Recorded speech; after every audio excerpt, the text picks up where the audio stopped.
Yes sir. क्या होता है सूडो फोर्स? क्या होता है? यस सर, आइडिया है। अबे क्या होता है बता ना।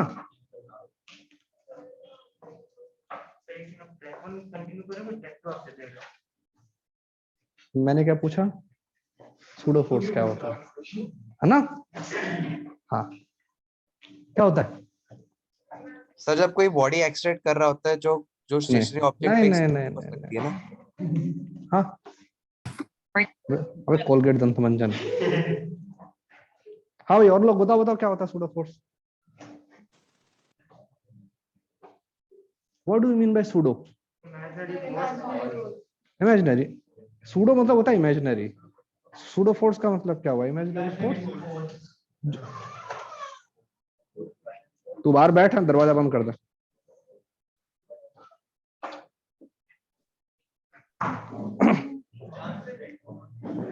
ठीक है, तो एक इमेजिनरी चीज है, तो जो अपने पास इमेजिनरी चीज है उसको स्टडी कैसे करेंगे, है ना? बेटा अगली बार से ऑन टाइम आना ना।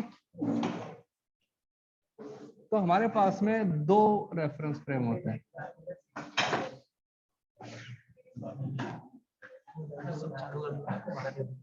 ठीक।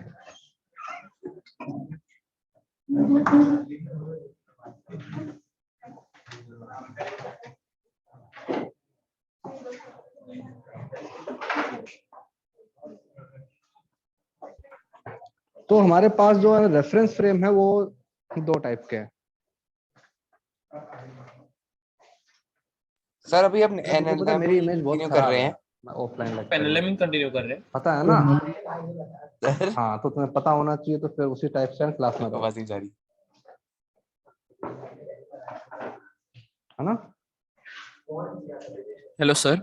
हाँ बोलो। सर आप पेनलेमिंग कंटिन्यू कर रहे हैं? Yes yes, KP sir optics पढ़ाएंगे। हाँ, तो रेफरेंस फ्रेम होते हैं दो टाइप के, एक इनर्शियल फ्रेम होता है, एक होता है नॉन इनर्शियल फ्रेम। तो पहले तो इनका भी डेफिनेशन पता होना चाहिए। हमने मोशन जो भी अपने एनएलएम के अंदर तीन लॉ पढ़े थे ना, first law, second law, third law, क्या वो लॉ हर जगह वैलिड है? कहाँ वैलिड नहीं है? Non inertial. और अगर एक्सट्रेटेड फ्रेम ऑफ रेफरेंस है तो वैलिड नहीं है। Okay, accelerated frame of reference है तो वैलिड नहीं है, उसके अलावा? तो ये जो दो हमारे अगर वो रेफरेंस फ्रेम कांस्टेंट है ना, नहीं है उस इनका टाइम पीरियड डेफिनेशन के एक्चुअली ऊपर। यही, ये अपना इनर्शियल फ्रेम, ठीक है? एक ऐसा रेफरेंस फ्रेम जिसके अंदर न्यूटन्स फर्स्ट लॉ, बस फर्स्ट लॉ ही काफी है, Newton's first law is applicable. ये जो फ्रेम है जिसके अंदर Newton's first law of motion जो है ना, वो हमारा काम नहीं कर रहा है। क्या होता है फर्स्ट लॉ? कि अगर किसी बॉडी पे रिजल्टेंट फोर्स है तो उसका एक्सेलरेशन होना ही पड़ेगा, और अगर कोई बॉडी इक्विलिब्रियम में है तो रिजल्टेंट फोर्स को जीरो होना ही पड़ेगा, वैसा वर्सा है। तो इनर्शियल फ्रेम क्या होता है? First law is valid. यहां क्या बन जाएगा? First law not valid. Not valid. Not valid.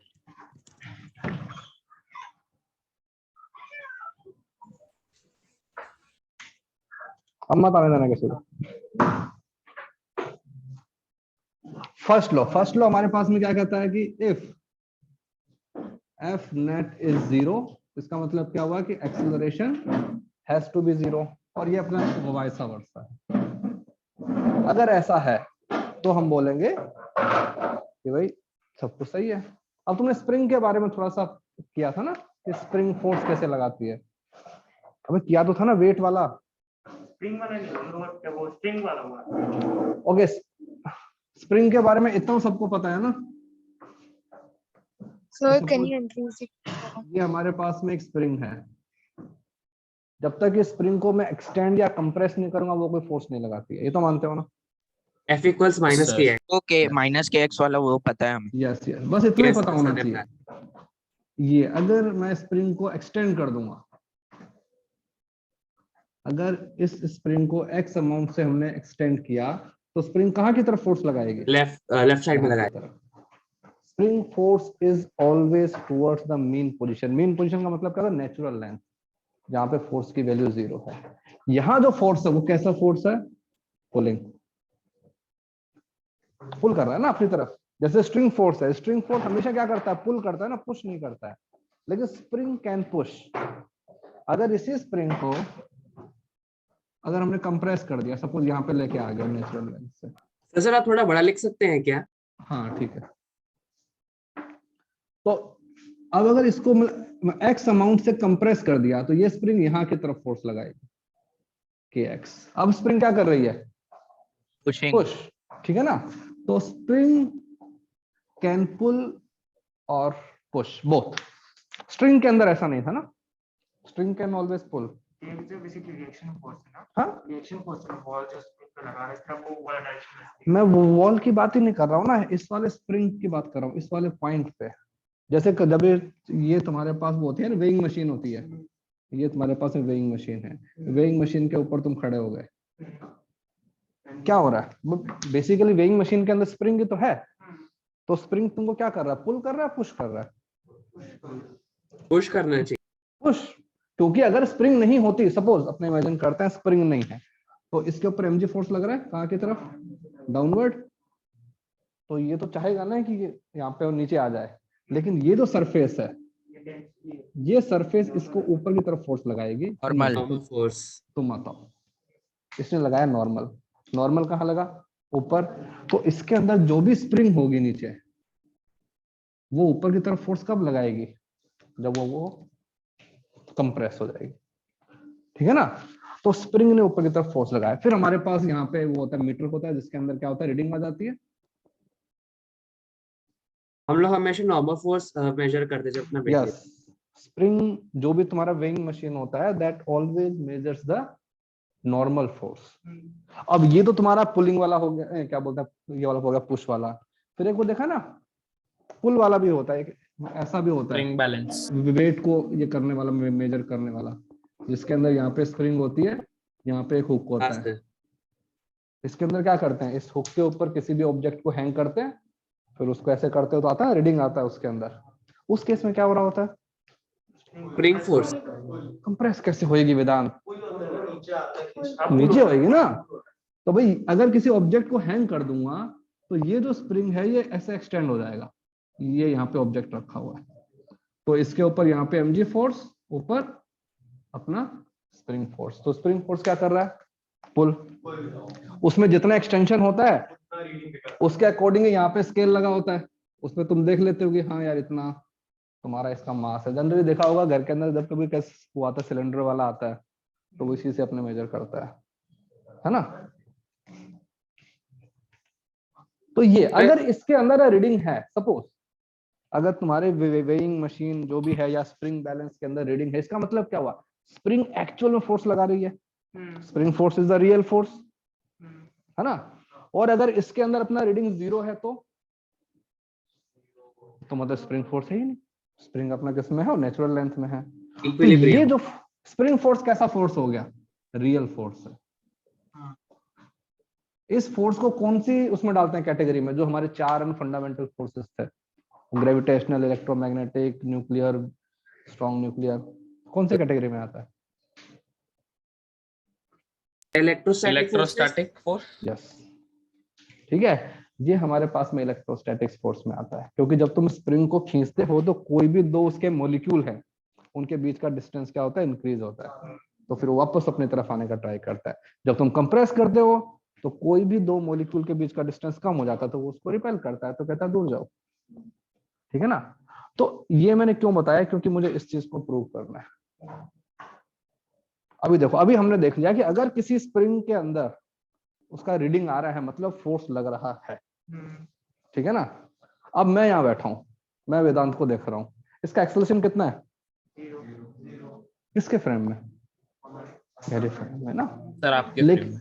लेकिन अगर कोई इंसान कहीं और बैठा, मून पे बैठा है, उसके फ्रेम में है, क्योंकि उसके फ्रेम में तो पूरा अर्थ ही रोटेट कर रहा है, रोटेट हो रहा है। ठीक है, अगर कोई इंसान कार में जा रहा है बाहर, तो उसके फ्रेम में भी इसका एक्सेलरेशन है।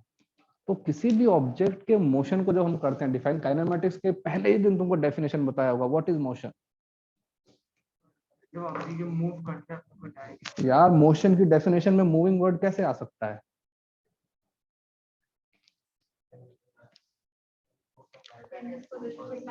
Changing of position with respect to time in a given reference frame.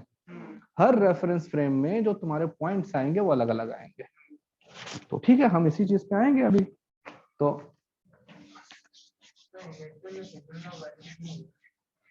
रुक जा, अभी आता हूँ।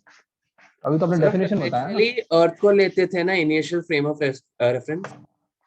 अर्थ को हम लेते हैं फॉर आवर कहते हैं convenience, but earth is also not a कहते हैं इनर्शियल रेफरेंस फ्रेम। यूनिवर्स में कोई भी फ्रेम जो है वो कहते हैं एक अपना इनर्शियल फ्रेम नहीं है, ठीक है ना। तो एवरीथिंग इज अपना रिलेटिव।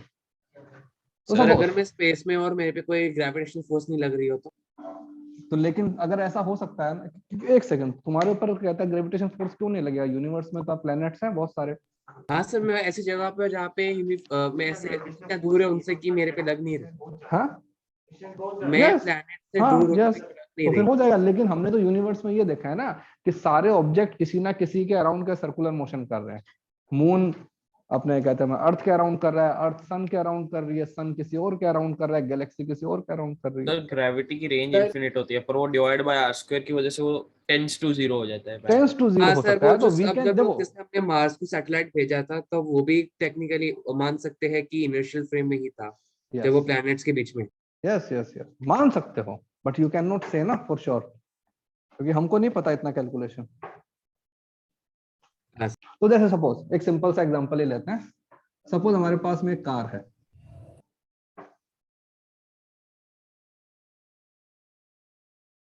ये कार यहाँ पे जा रही है। सपोज इसका एक्सेलरेशन तुमको दिया हुआ है a0, इधर राइट हैंड साइड में, और इसके अंदर एक इसको रखा हुआ है, ब्लॉक को रखा हुआ है मैंने। ये ब्लॉक है, इसका मास m है, इसको मैंने स्प्रिंग से ऐसे बांधा हुआ है, और स्मूथ सरफेस है। All surfaces are smooth. जो सरफेस है वो कंप्लीटली हॉरिजॉन्टल है, कुछ नहीं है, ठीक है। अब मेरे पास में ऑब्जर्वर दो हैं। एक ऑब्जर्वर तो यहाँ बैठा है ग्राउंड पे, ऑब्जर्वर 1। एक ऑब्जर्वर इसके अंदर ही बैठा है, ऑब्जर्वर 2। कार चल रही है कंटिन्यूस, जो एक्सेलरेशन अपना कांस्टेंट है। तो अंदर वाला ऑब्जर्वर क्या बोलेगा? ऑब्जर्वर जो 2 है उसके फ्रेम में क्या इस ब्लॉक का कोई एक्सेलरेशन है? नहीं और सर, सर, नहीं। वो भी जैसे मैं expect हो यहाँ रहा है। बैठा हूँ, वेदांत स्टेशनरी है। अगर ये पूरा कमरा भी अगर कहीं पे जा रहा है तो भी कोई बात नहीं है। तो इसके फ्रेम में ये क्या बोलेगा? ओके, तो ऑब्जर्वर 2 क्या बोलेगा कि acceleration of mass m is 0 उसके फ्रेम में, ठीक है। तो क्या होना चाहिए? F net इन x डायरेक्शन। हम हॉरिजॉन्टल की बात कर रहे हैं ना, because particle is moving in the horizontal direction, is 0।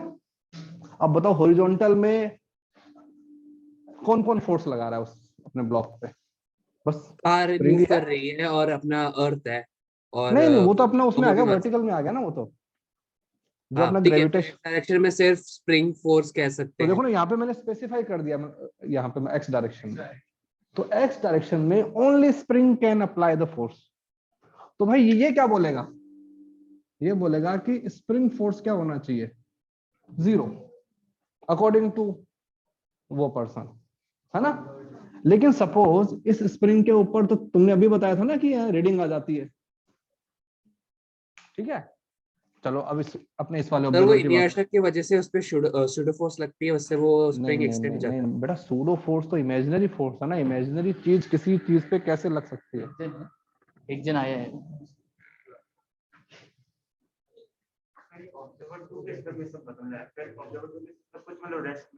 Yes yes.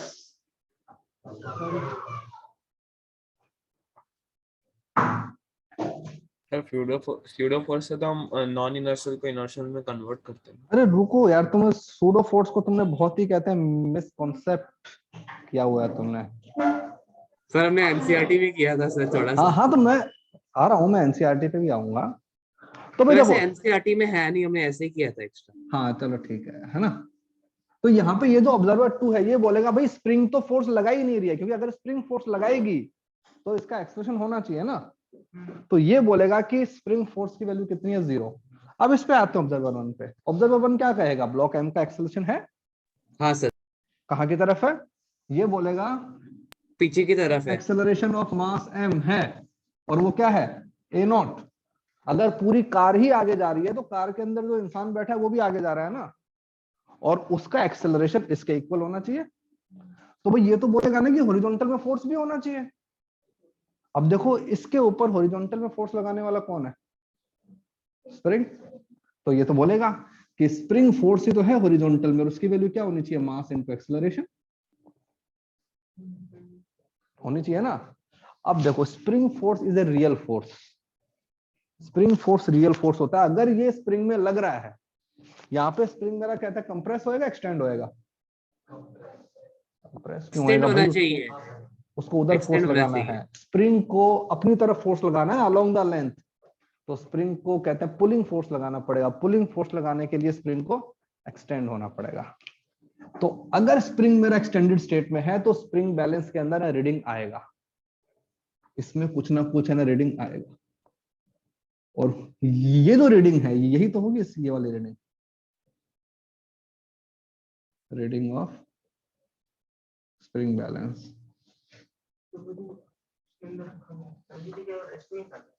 हाँ जब वो ऑब्जर्वर टूल के स्प्रिंग में स्ट्रेस देखे स्प्रिंग हम देखो स्प्रिंग किसी को भी दिखता थोड़ी है स्ट्रेस है कि नहीं है, तुमको तो अपने वो दिखता है ना, रीडिंग दिखता है बस। तो रीडिंग स्ट्रेस होगा लेकिन उसको थोड़ी पता है कि स्ट्रेस है कि नहीं है, वो तो कहेगा स्टेशनरी है। लेकिन उसको स्प्रिंग बैलेंस का जो वो है, जो होता है स्केल जो होता है, मीटर जो होता है, उसमें रीडिंग दिख रहा है, मतलब कि फोर्स है। तो इसका ऑब्जर्वेशन तो अपना गलत हो गया ना। ये तो कहेगा यार फोर्स तो है लेकिन मेरा एक्सेलरेशन तो 0 है, तो हमारा जो न्यूटन फर्स्ट लॉ है वो तो क्या हुआ, फेल हो गया ना। तो यही, तो यहाँ पे हमने बोला था कि ये जो मेरा ऑब्जर्वर है इसके फ्रेम में न्यूटन फर्स्ट लॉ वैलिड है। इसने बोला कि एक्सेलरेशन है तो फोर्स होना पड़ेगा, इसने बोला एकदम सही बात है भाई, स्प्रिंग के अंदर वो रीडिंग है, फोर्स है, एवरीथिंग इज गुड। तो ये हमारा कैसा बन गया, इनर्शियल फ्रेम। इसके अंदर इसने बोला भाई एक्सेलरेशन तो 0 है लेकिन फोर्स है, तो यहां तो गड़बड़ हो गई। तो ये जो फ्रेम है ये वाला, इसको हमने बोला नॉन इनर्शियल। अब जैसे काइनेमेटिक्स का जो लास्ट लेक्चर था जिसमें तुमने पढ़ा हुआ ना रिलेटिव मोशन, हम किसी भी क्वेश्चन को किसी भी फ्रेम में सॉल्व कर सकते हैं।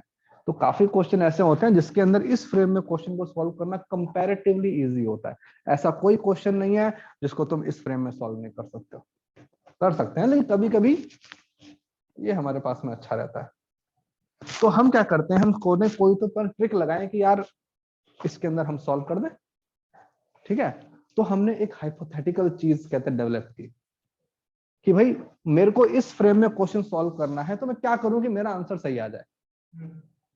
तो इस फ्रेम में आते हैं, तो हमने दिखाया कि ये जो ब्लॉक एम है इसके ऊपर स्प्रिंग का फोर्स लगा रही है यहाँ की तरफ एफएस है ना, क्योंकि स्प्रिंग का रीडिंग आया है।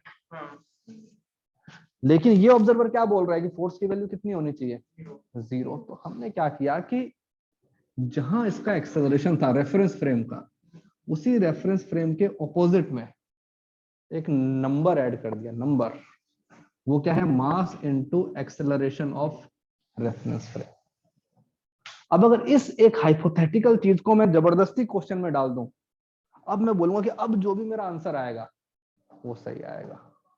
अब देखो अब ये क्या बोलेगा, अब ये कहेगा ना कि एफ नेट कितना हो गया 0, दैट मीन्स एक्सेलरेशन 0।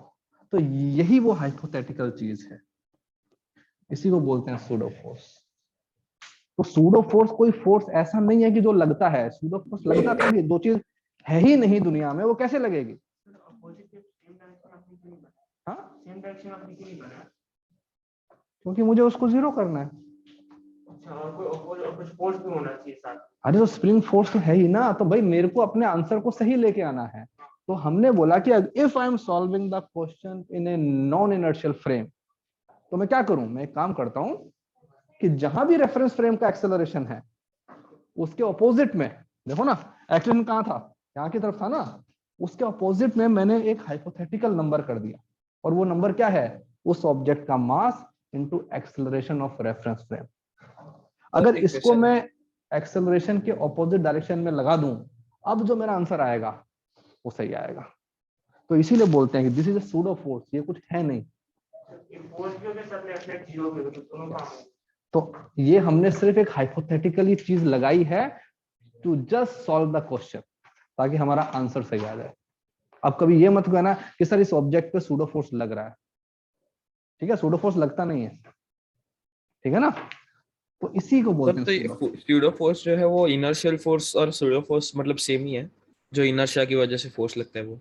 नहीं नहीं नहीं नहीं, कोई देखो सूडो फोर्स में तुमको बताया ना कि सूडो फोर्स क्या इमेजिनरी चीज है, तो एक अपने इमेजिनरी चीज तुम्हारे ऊपर कैसे लग सकती है जब कोई तो चीज सर है ही नहीं। इनर्शियल फोर्स को क्यों कंसीडर नहीं करते? मतलब अगर मूवमेंट जीरो वेलोसिटी, जीरो से कोई वेलोसिटी जा रहा है, तो हम इनर्शिया को क्यों कंसीडर नहीं करते क्वेश्चंस में?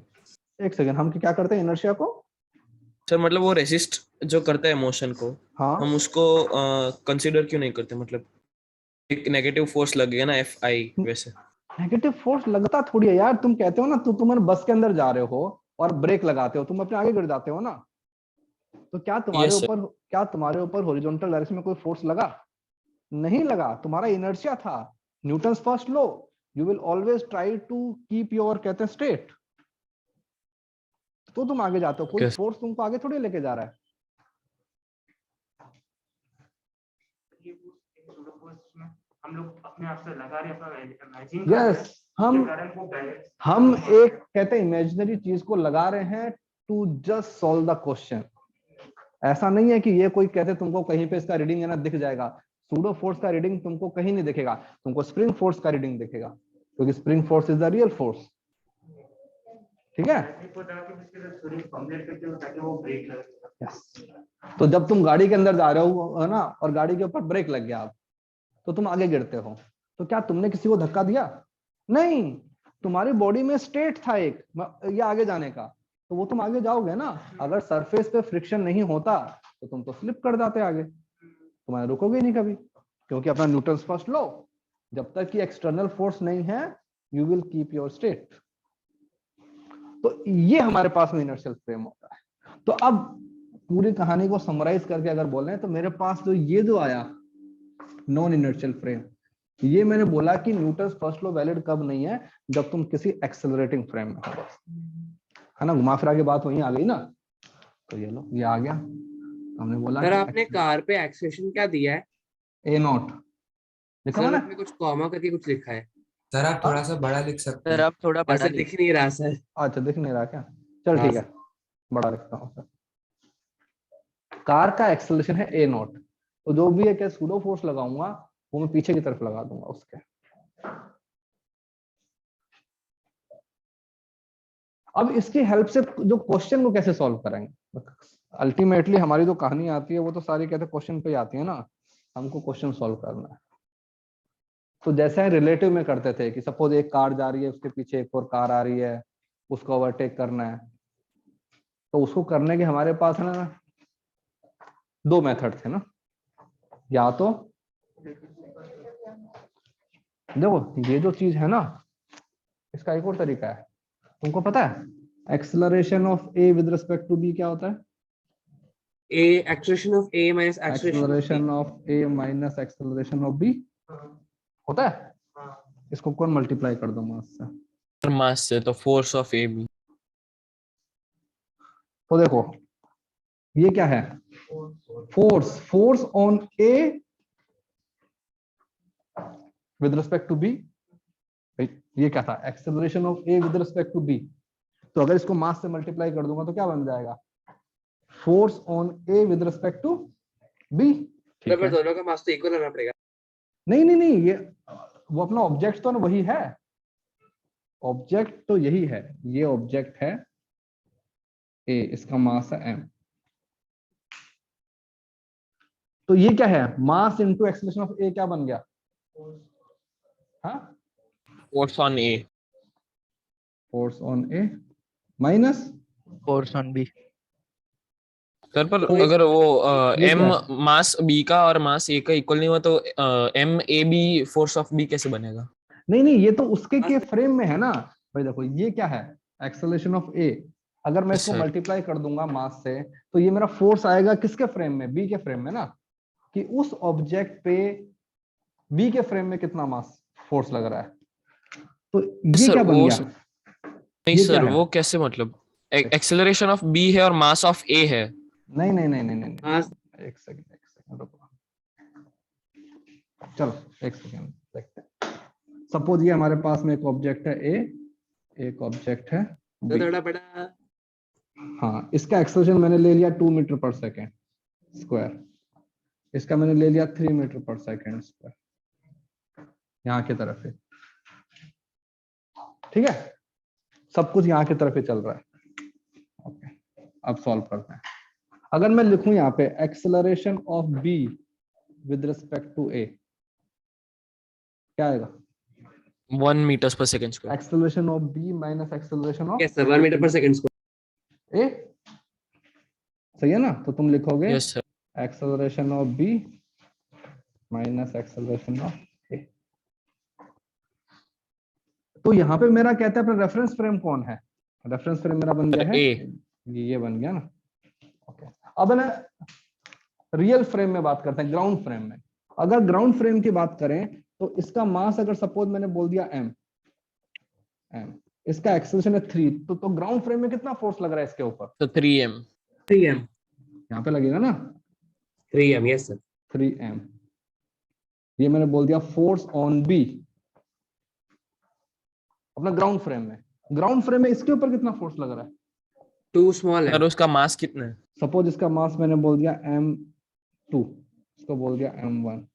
2m2 2m2 2m2 ठीक सर है, इसके ऊपर कितना फोर्स लग रहा है? 2m2। 2m2 sir 2m। अब देखो, जो हमने यहाँ से अभी सॉल्व किया था, ये वाली चीज सॉल्व की थी, हम क्या करते थे? इस ऑब्जेक्ट के ऊपर मुझे देखना है ना, अगर मैं इसके फ्रेम में एनालाइज कर रहा हूँ तो क्या लगाता हूँ? सूडो फोर्स लगाऊंगा। कहाँ पे? जहां इसका एक्सेलरेशन है उसके ऑपोजिट, इसके ऑपोजिट लगाया। इसका मास कितना है? m1 m1। और इसका एक्सेलरेशन कितना है? 2 मीटर पर सेकंड स्क्वायर। तो अब मुझे बताओ कि इन दोनों का जो रिजल्टेंट आएगा वो ने किसके फ्रेम में आया? भाई इसका एक्सेलरेशन कहाँ की तरफ था? राइट हैंड साइड में था ना। एक ही तरफ में कहाँ एक लगेगा? ही एड्रेस एक ही में फ्रेम में है। एक ही फ्रेम लेफ्ट हैंड साइड में। सर आपने वो बी ऑब्जेक्ट के नीचे क्या लिखा है एम के वहां पे? इसका मास है, इसका मास m1, मतलब ये इसका मास m1। तो अगर इसी इक्वेशन को अगर मैं मल्टीप्लाई कर दूं m2 से, नहीं m1 m1 m1 m1, तो ये क्या बन गया? Force on b with respect to a। A के रेफरेंस फ्रेम में b के ऊपर कितना फोर्स लग रहा है? Should be equal to m1 into A B. क्या है ये? है ना? नहीं नहीं, m1 इंटू ए बी, ये वाला 3m1 और m1 इंटू a1, तो क्या आएगा? m1 into 1। तो सही तो है। इसके फ्रेम में कितना फोर्स लग रहा है? क्योंकि इसके फ्रेम में एक्सेलरेशन कितना है? इसके फ्रेम में एक्सेलरेशन 1 है ना, इसका 2 है, इसका 3 है। तो सूडो फोर्स वाली चीज तुम पहले से पढ़ते आ रहे हो अपने काइनेमेटिक्स से। ठीक है, इसमें कुछ वाले अलग नहीं है, बस काइनेमेटिक्स में हमने उसको मास से मल्टीप्लाई नहीं किया था, अब हम उसी चीज को मास से मल्टीप्लाई कर रहे हैं। और तुमको उस टाइम भी सर ने एक चीज बताई होगी कि ऐसा कोई भी क्वेश्चन नहीं है जिसको तुम एब्सोल्यूट फ्रेम में सॉल्व नहीं कर सकते हो, हम कर सकते हैं। तो ऐसा कोई भी क्वेश्चन नहीं है जिसको कि बिना सूडो फोर्स के हम सॉल्व नहीं कर सकते, कर सकते हैं। जैसे एक दो अभी अपना एग्जांपल करें। सर वो वाला जो आपने एग्जांपल दिया था सर वो समझा नहीं। हाँ, सर जो एग्जांपल दिया था वो समझा नहीं। समझा नहीं? चल रुक जा, हाँ। अभी बताता हूँ, रुक जा, अभी एक और एग्जांपल लेके बताता हूँ। जैसे एक दो स्टैंडर्ड एग्जांपल है, पहले दो स्टैंडर्ड एग्जांपल है उन्हीं को करते हैं, और इनके जो है ना रिजल्ट है वो तुमको याद भी रखने हैं। सपोज एक कार है, एक स्मूथ हॉरिजॉन्टल ग्राउंड के ऊपर जा रही है फॉरवर्ड डायरेक्शन में। इसमें स्प्रिंग वाला क्वेश्चन हमने कर लिया था। इसके ऊपर एक पेंडुलम को ऐसे हमने हैंग किया हुआ है। इस पेंडुलम का मास तुमको दिया हुआ है m। स्टेशनरी है कार, अगर स्टेशनरी है तो ये पेंडुलम में किस पोजीशन में रहेगा? 90 मतलब डिग्री फ्रॉम vertical में रहेगा पॉजिटिव एक्स माइनस और 90 स्ट्रिंग में कितना टेंशन रहेगा? mg। mg। सर तो आप तुम बोलोगे ना कि थोड़ा यहाँ की तरफ क्या फोर्स लगा, नीचे की तरफ mg, और ऊपर की तरफ भी mg होना चाहिए। क्या हॉरिजॉन्टल में कोई फोर्स है? नहीं तो सर। तो हॉरिजॉन्टल में एक्सेलरेशन भी 0 है। ठीक है, एक ऑब्जर्वर यहाँ बैठा दिया लिख सकते हो सर। और हाँ सर कॉमिकली लार्ज लिखिए सर, क्या? Comically large. अच्छा,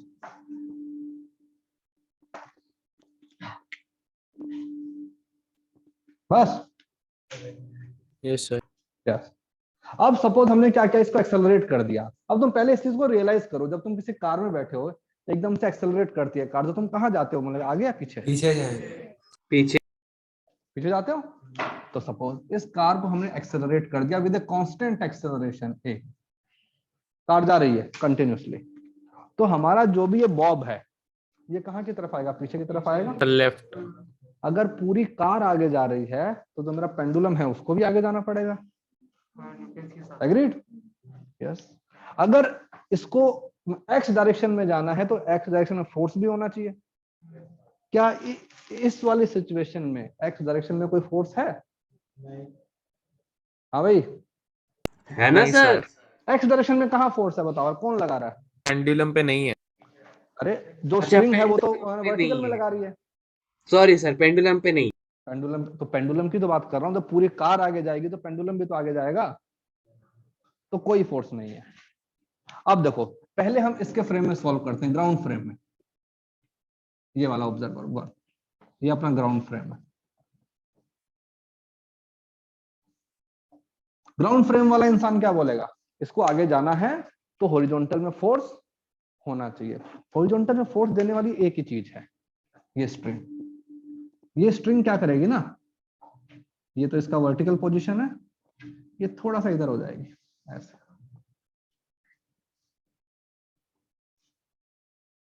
ये एंगल सपोज थीटा।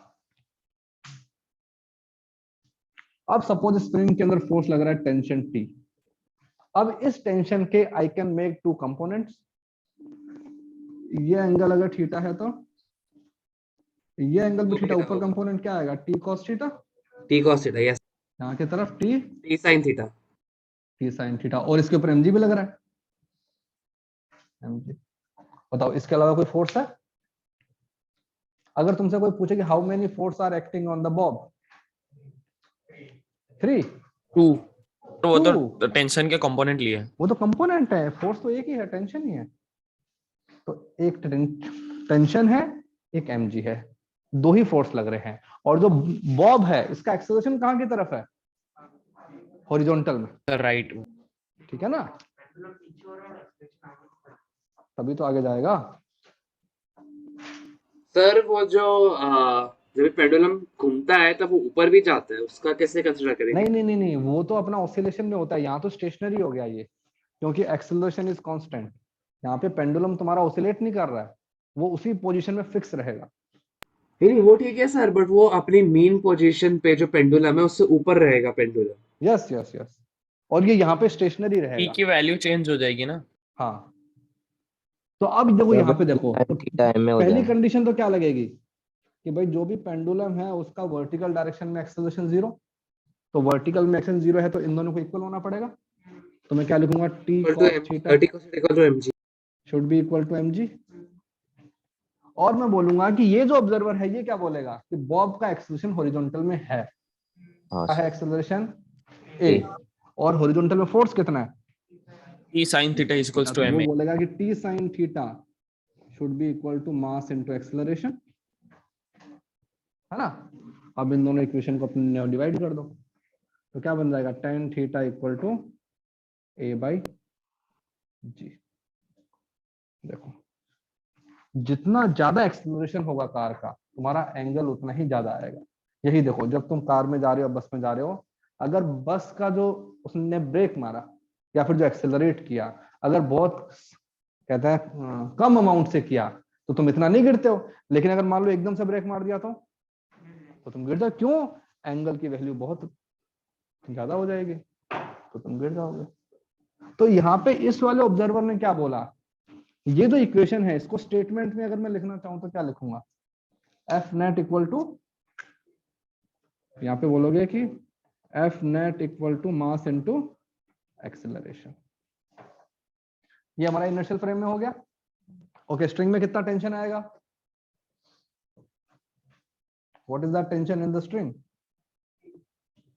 टी की वैल्यू क्या होगी, ये देखो इस वाले इक्वेशन से, T equal to M G by cos theta.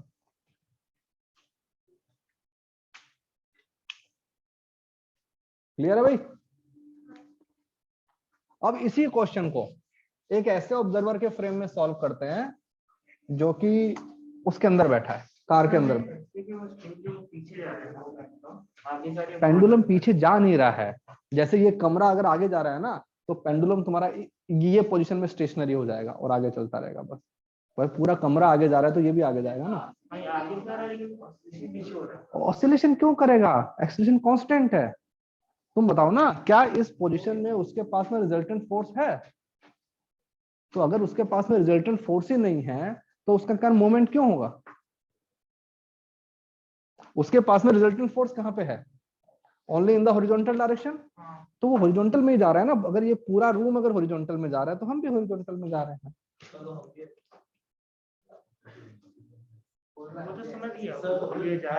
एक सेकंड, हाँ कौन सा नॉर्मल, स्ट्रेट क्यों होगा, स्ट्रेट तब होगा जब तुम्हारा कंटेनर है ना रुक जाएगा। जब हमारे पास ये एक वेलोसिटी पहुंच जाते फिर हम एक्सट्रेट नहीं करते हैं ना, तब वो स्ट्रेट हो जाएगा। यस, अगर तुमने धीरे धीरे सपोज उसका वेलोसिटी कांस्टेंट कर दिया तो फिर वो आ जाएगा, वर्टिकल में आ जाएगा। तो भाई मैं क्या बोल रहा हूँ कि एक्सेलरेशन है और कांस्टेंट है, तो उसका मतलब क्या होता है कि वो एक्सेलरेट कर रहा है। अब जैसे ही तुमने एक्सेलरेशन को जीरो कर दिया, यहाँ पे देखो, अगर तुम्हारा एक्सेलरेशन अपना जीरो हो गया तो थीटा की वैल्यू क्या हो जाएगी, जीरो। वेरी गुड, तो हो जाएगा एकदम वर्टिकल। लेकिन जब तक एक्सेलरेशन है तब तक थीटा रहेगा। तो ये हमने क्वेश्चन को सॉल्व किया इनर्शियल फ्रेम में। आप कहते हैं नहीं, इसी क्वेश्चन को सॉल्व करना है एक ऐसे ऑब्जर्वर में जो कि इसके अंदर बैठा है।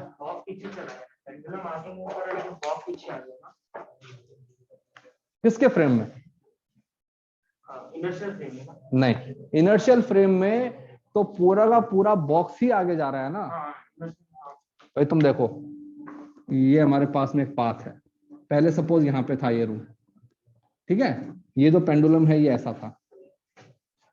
ओके, आफ्टर सम टाइम ये जो है रूम यहाँ पे आ गया, ये पेंडुलम यहाँ सर पे बट जो ऑब्जर्वर अंदर बैठे है उसके फ्रेम में तो पीछे जा रहे हैं ना। उसके फ्रेम में, यस, ये लो। तो अगर मैं यहाँ बैठा हूं तो हमको क्या लगेगा, आगे जा रहे हैं। हमको लग रहा है ना कि हॉरिजॉन्टली आगे जा रहा है। तो ग्राउंड फ्रेम में तो आगे जा रहा है पेंडुलम, क्योंकि ग्राउंड फ्रेम में फोर्स है। तो ये तो हमारा इनर्शियल फ्रेम हो गया। लेकिन अगर मैं इसी क्वेश्चन को एक ऐसे ऑब्जर्वर के फ्रेम में सॉल्व करें जो कि उसके अंदर बैठा है, ये वाला ऑब्जर्वर 2, तो उसके स्टेबल मूव नहीं हो रहा। ऑब्जर्वर 2 क्या बोलेगा, मैं भी यही हूँ तुम भी यही हो, तो उसके लिए वो एक बार से अचानक से पीछे आ जाएगा और फिर उधर ही रहेगा। हाँ सर, पीछे आ जाएगा और वहीं रहेगा। है ना, जीरो होना चाहिए ना। अगर जीरो है किसी एक्सेलरेशन किसी भी ऑब्जेक्ट का, तो फोर्स कितना होना चाहिए, जीरो इन एनी डायरेक्शन, कोई भी डायरेक्शन ले लो, फोर्स को जीरो होना चाहिए। तो लगाओ। लेकिन तुमको थोड़ी देर पहले ही मैंने एक चीज बताई थी, ये जो ऑब्जर्वर है इसका एक्सेलरेशन है कहां की तरफ है, राइट हैंड साइड में। तो अगर मैं इसके फ्रेम में सॉल्व कर रहा हूं और अगर मुझे मेरा आंसर सही चाहिए तो क्या करना पड़ेगा, एक ऑपोजिट फोर्स अप्लाई करना पड़ेगा। जहां भी इसका एक्सेलरेशन है, अगर इसका राइट में है तो लेफ्ट में लगाऊंगा, ऊपर है तो नीचे लगाऊंगा, कहीं भी लगाऊंगा।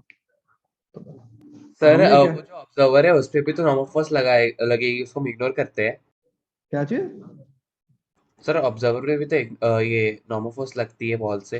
तो होने दो, उससे क्या दिक्कत है। सर बट एक नई फोर्स आ गई। जब भी तुम किसी ऑब्जेक्ट का एफबीडी बनाते हो तो क्या कहते हो, इस ऑब्जेक्ट पे लगने वाले फोर्स, ना कि किसी और पे लगने वाले ऑब्जेक्ट। मैं यहाँ पे किसको एनालाइज कर रहा हूँ, बॉब को। तो जब मैं फ्री बॉडी डायग्राम बनाऊंगा तो बॉब का बनाऊंगा कि इस बॉब के ऊपर कितने फोर्सेस लग रहे हैं, फिर लिखूंगा ना कि force equal to mass into acceleration. मैं इस ऑब्जर्वर को एनालाइज नहीं कर रहा हूं अभी, ठीक है ना, I am analysing the Bob. तो अब फोर्स लगाओ, यहाँ पे क्या लग रहा है, टेंशन, यहाँ पे mg। लेकिन यहाँ पे अपना सब कुछ खत्म नहीं होगा, हम बोलेंगे कि हमारा ऑब्जर्वर कैसा है, एक एक्सेलरेटिंग फ्रेम में बैठा है। तो अगर मुझे मेरा आंसर सही चाहिए तो मुझे इससे ऑपोजिट की तरफ क्या लगाना पड़ेगा, मास इनटू एक्सेलरेशन। और अब मैं क्या बोलूंगा कि इस बॉब का एक्सेलरेशन क्या होना चाहिए, एक्सेलरेशन ऑफ बॉब 0। अरे उसके फ्रेम में तो 0 है क्योंकि वो तो उसी रूम के अंदर बैठा है। अगर एक्सेलरेशन 0 है तो force has to be 0 in all the direction. Yes, तो सब कुछ कर दो, ये लो, ये एंगल थीटा, ये भी थीटा, ऊपर क्या आएगा, t cos थीटा और t t sin cos theta. Theta t sin theta. जो वर्टिकल वाली इक्वेशन क्या लिखेंगे, t cos theta equal to mg। t cos theta cos equal theta to equals to mg। mg। Same equation हमने यहाँ भी लिखी थी। ये जो इक्वेशन है इसको हम स्टेटमेंट में बोलेंगे तो क्या बोलेंगे कि mg is getting balance by t cos theta. Second equation में क्या बोलूंगा, अगर में ये equals to bob t sin stationary theta. है तो ये फोर्स किससे बैलेंस हो रहा टी है, sine theta equal to t 0। sin theta से t sin theta equal to ma। ma। लेकिन यहाँ पे स्टेटमेंट क्या बोलेंगे कि this component of tension is getting balance by this. Equation वही है, यहाँ भी वही है, लेकिन यहाँ पे इसका स्टेटमेंट अलग है। यहाँ पे क्या था, यहाँ पे था resultant force equal to mass into acceleration. तो जो तुम्हारे स्टेटमेंट वाले क्वेश्चन आते हैं ना कभी कभी, उसमें इन चीज का एक्सप्लेनेशन पूछते हैं कि इनर्शियल फ्रेम में इस वाले स्टेटमेंट का मीनिंग क्या है और जो तुम्हारा और कोई फ्रेम होगा उसमें क्या है। हाँ भाई, वो तो तुमको कहेंगे ना कि you are analyzing the situation in the inertial frame, तो बताओ कि what do you mean by this equation. तो यहाँ पे बोलेंगे कि ये क्या है, resultant force and this is mass into acceleration. यहाँ क्या बोलोगे कि फोर्स का ये वाला कंपोनेंट इस कंपोनेंट से बैलेंस हो रहा है। आंसर तो वही आने वाला है, आंसर तो वही आएगा ना, tan theta equal to a by g। a by g। तो चाहे तुम क्वेश्चन को इनर्शियल फ्रेम में सॉल्व करो या उसमें करो, आंसर तो सेम ही आने वाला है, तो आंसर थोड़ी चेंज हो जाएगा। अब यहाँ पे कहते हैं कन्वीनियंस वाली बात है, तुमको क्या अच्छा लगता है, ये वाला अच्छा लगता है कि वो वाला अच्छा लगता है। inertia। हाँ वही तो, कहीं कहीं पे इनर्शियल से क्वेश्चन हमारा जल्दी सॉल्व हो जाता है, कहीं कहीं पे इनर्शियल के अंदर थोड़ा सा दिक्कत आता है, तो फिर हम ये करते हैं। ठीक है, हाँ सर वो आपको आ गया ना फोर्स, समझ में। हाँ रिलेटिव फोर्स। क्या, सर वो रिलेटिव फोर्स और मास जो आपने बताया था वो नहीं समझा। रिलेटिव फोर्स ये है ना, ये क्या है, फोर्स, सर वो एबी इक्वल वाले एग्जांपल में। Force into mass into acceleration. अरे वो नहीं सर, वो आपने लास्ट एग्जांपल में कराया था ना, ए और बी मूव सर कर रहे हैं। प्रीवियस वाला। नहीं नहीं उसको छोड़, इसको छोड़, यहाँ पे आ जा। अच्छा, ये समझ गया सर। हटा दूं, अब एक हाँ क्वेश्चन मुझे अपने आप करके बताओ।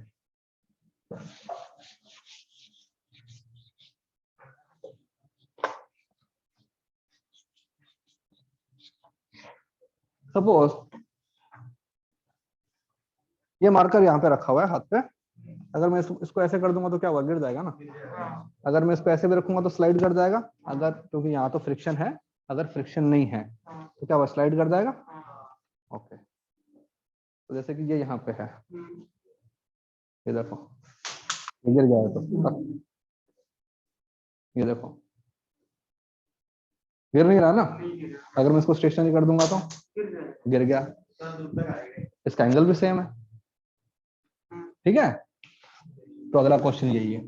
तो यूनिफॉर्म सर्कुलर मोशन है ना अंदर की नहीं तरफ। सर्कुलर मोशन नहीं कर रहे हैं अभी हम स्ट्रेट लाइन मोशन ही कर रहे हैं बस। तो सपोज हमारे पास में एक स्मूथ, सब कुछ स्मूथ है ना, फ्रिक्शन अभी स्टार्ट ही नहीं हुआ हमारा, ये लो हाँ सर।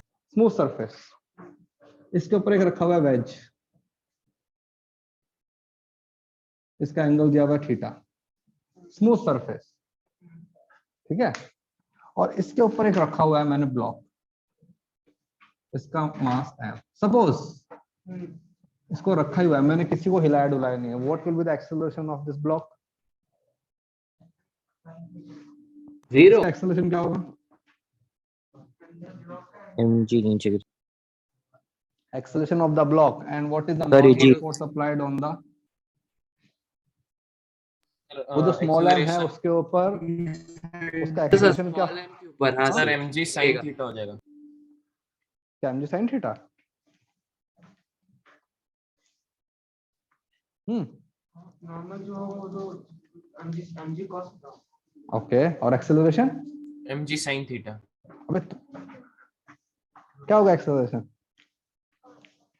भाई एक वेज है, mg sin थीटा एक्सेलरेशन कैसे हो सकता है? mg sin थीटा फोर्स होता है, g sin theta. mg sin theta. G tan theta. भाई तुम यहाँ पे से कंपोनेंट करोगे, mg फोर्स लग रहा है, यहाँ पे क्या आएगा? mg sin थीटा, इधर mg cos थीटा, एक यहाँ पे लगेगा नॉर्मल। ठीक है, कौन सी लाइन के अलोंग एक्सेलरेशन हो सकता है? Line of motion, sir mg sin theta की mg वैल्यू sin थीटा की लाइन value। ऑफ मोशन ये है, तो लाइन ऑफ मोशन के अलोंग मेरी इक्वेशन क्या बन जाएगी? मैं लिखूंगा ना, mg sin mg sin theta equal to mass into acceleration, तो एक्सेलरेशन क्या बन जाएगा? g v sin theta sin theta. और जो अपना परपेंडिकुलर टू द अपने इंक्लाइंड प्लेन है, क्या उसके अलोंग एक्सेलरेशन है? नहीं सर अगर वेज फिक्स है तो नहीं है। नहीं, स्टेशनरी है, रेस्ट। तो सर नहीं है। नहीं सर तो बाय इस लाइन के अलोंग एक्सेलरेशन 0 0 तो मैं बोल दूंगा कि normal force is getting balance bye mg cos cos theta. सही है, स्लाइड कर रहा है ना, स्लाइड कर रहा है ना। तो अगर मेरा एक ऑब्जर्वर मेरा इसके ऊपर बैठा है, इस कहते हैं वेज के ऊपर, तो वो ऑब्जर्वर कैसा है? इनर्शियल या हो क्या नॉन इनर्शियल?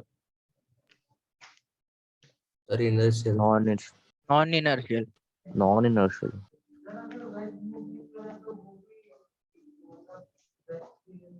यार एक बात बताओ, सुनो, जब मैंने मोटा मोटा लिखा हुआ है रेस्ट, फिर भी उसके बाद में मैं इफ एंड बट कहां से आ गया कि अगर नहीं कर रहा है तो या कर रहा है तो? सर क्योंकि ऑब्जर्वर रेस्ट पे और वो ब्लॉक मूव कर रहा है तो नॉन इनर्शियल होना चाहिए। बेटा ऑब्जर्वर अगर स्टेशनरी होता है यस सर, तो इनर्शियल। तो सर इनर्शियल होता इनर्शियल है हो ना। जाएगा ना फिर। सर ऑब्जर्वर ब्लॉक के ऊपर बैठा होता तो नॉन हाँ, इनर्शियल। अगर ऑब्जर्वर मेरा ब्लॉक पे बैठा होता तो फिर वो होता नॉन इनर्शियल फ्रेम, लेकिन वो तो वेज के ऊपर बैठा है ना। वो बेंच के ऊपर बैठा है, तभी कोई नॉन इसको फर्क नहीं पड़ेगा, रेस्ट में था, रेस्ट में तो है ही नहीं, तो नहीं है ना, तो इनर्शियल फ्रेम हो गया। नहीं फर्क पड़ता, चाहे वो वेस्ट में बैठे चाहे कहीं पर फिर बैठे, रेस्ट है ना। मैंने क्या पूछा? अगर ऑब्जर्वर यहाँ बैठा है तो वो इनर्शियल है कि नॉन इनर्शियल, बस इतना ही पूछा ना। मैंने ये थोड़ी पूछा कि उसने खाना क्या खाया है कि वो वहां चलेगा तो क्या हो जाएगा। फिर हाँ भाई बताओ, हाँ लड़की, ओके इनर्शियल। क्या इसके फ्रेम में सॉल्व करने के लिए मुझे सूडो फोर्स ना लगाना पड़ेगा? नहीं, सर। सब कुछ सही है, ग्राउंड फ्रेम में स्लाइड कर रहा है, मतलब उसके फ्रेम में तो मैं बोलूंगा कि in the reference frame of this observer the block is moving, है ना, कर रहा है। ठीक है, अभी थोड़ा सा स्कोर करते हैं। अब हमने इसी क्वेश्चन को एक्सटेंड कर दिया, ये एंगल थीटा, ब्लॉक यहां पे रखा हुआ है, ऑब्जर्वर यहीं बैठा है, लेकिन अब इस पूरे ये जो है ना मेरा वेज, इसको एक एक्सेलरेशन से मैं आगे लेके जा रहा हूं, पूरे वेज को आगे लेके जा रहा हूं, और ये जो मेरा ब्लॉक है, ये ब्लॉक भी हॉरिजॉन्टली मूव कर रहा है। मतलब अब कोई ऑब्जेक्ट हॉरिजॉन्टली मूव करता है उसका मतलब क्या होता है? उसकी ग्राउंड से जो हाइट है वो सेम है ना। मैं हॉरिजॉन्टल किसको बोलते हैं? हॉरिजॉन्टल ये सर मतलब वर्टिकल कंपोनेंट इक्वल है। मतलब किसी भी एक जो रेफरेंस लाइन है ग्राउंड वाली, उससे उसका हाइट जो है वो कांस्टेंट है। तो अगर इस वेज को मैं ऐसे लेके जाऊं कि ये ऐसे चल रहा है,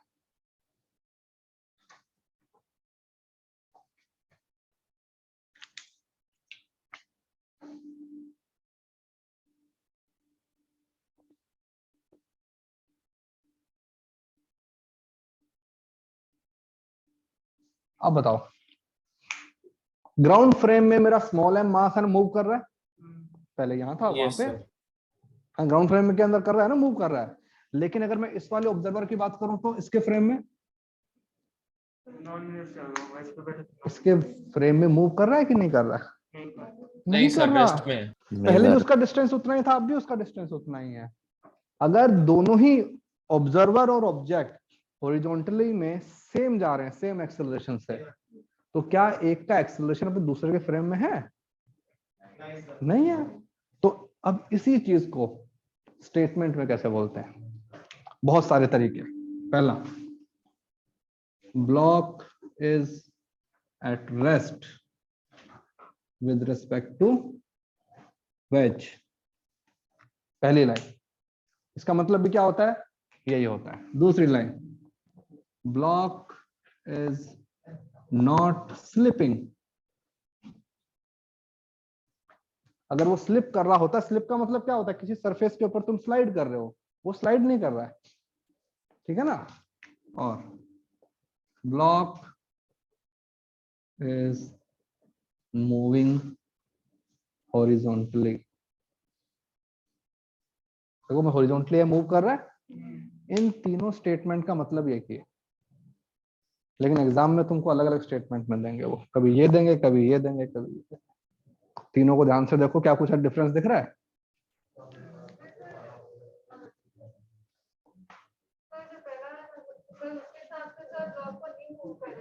क्यों? क्या क्या क्या बोल रहे हो? हाँ, नहीं ऑब्जर्वर तो, जैसे ये हमारे पास में इंक्लाइन प्लेन है, ठीक है, ये देखो यहाँ ऑब्जर्वर बैठा है, ब्लू वाला ऑब्जर्वर है।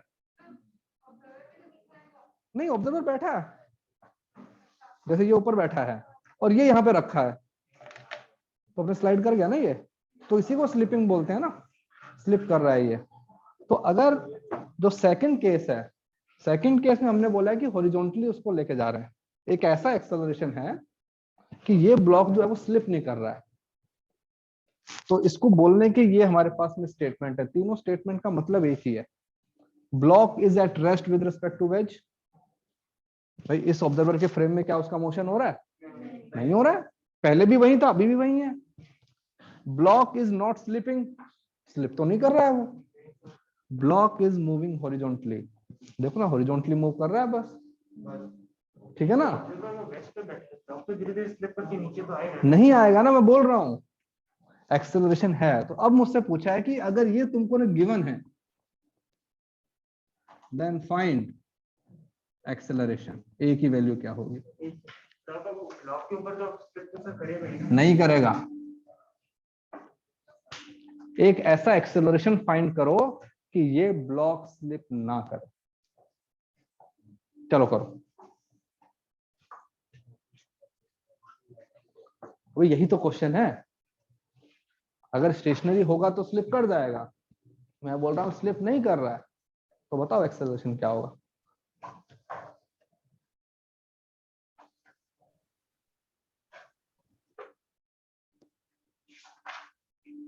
अब इसको कौन ग्राउंड फ्रेम में भी सॉल्व कर सकते हो? सूडो फोर्स, देखो अगर तुम यहाँ पे जाओगे कि ब्लॉक इज मूविंग हॉरिजॉन्टली, अगर तुम्हारे माइंड में ये है, तो block is moving horizontally with respect to what?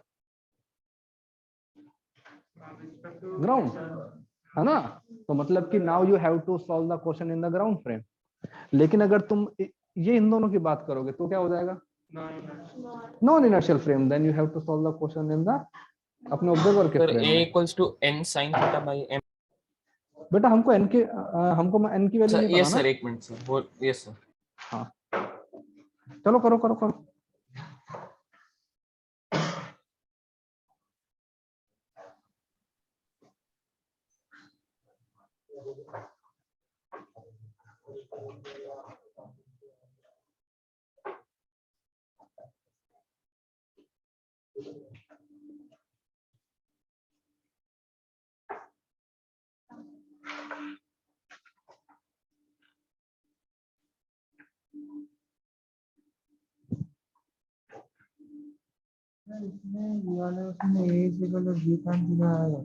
Yes, sir ji tan theta, sir इसमें भी tan theta is equals to a by g आ जाता है।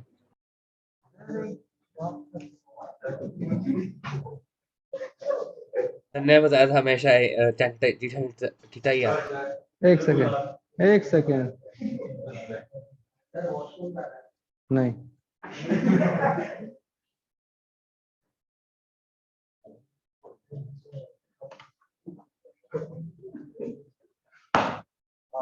फोकस यहाँ कर, नहीं हाँ वो बोला था ना कि उसका हाइट का सेम रहता है, कुछ कुछ क्वेश्चन होता है जिसमें ब्लॉक स्लाइड करता है तो उसके कारण wedge opposite direction. Yes yes yes, उसको भी करेंगे। सर तो उस वाले में लेकिन ऑब्जर्वर का जो पॉइंट है उसमें सर हाइट से में तो पोटेंशियल सेम रह रहा है। नहीं नहीं नहीं नहीं, तो उस केस में हाइट भी चेंज होएगी। नहीं ब्लॉक का नहीं सर, जो ऑब्जर्वर एकदम ऊपर पास हाँ, पॉइंट।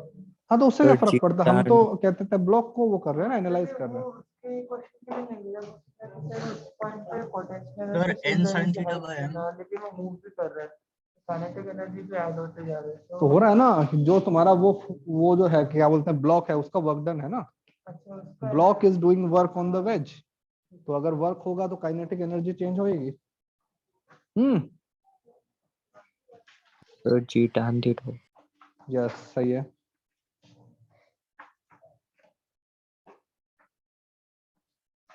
लिख क्यों नहीं रहता हूँ? हाँ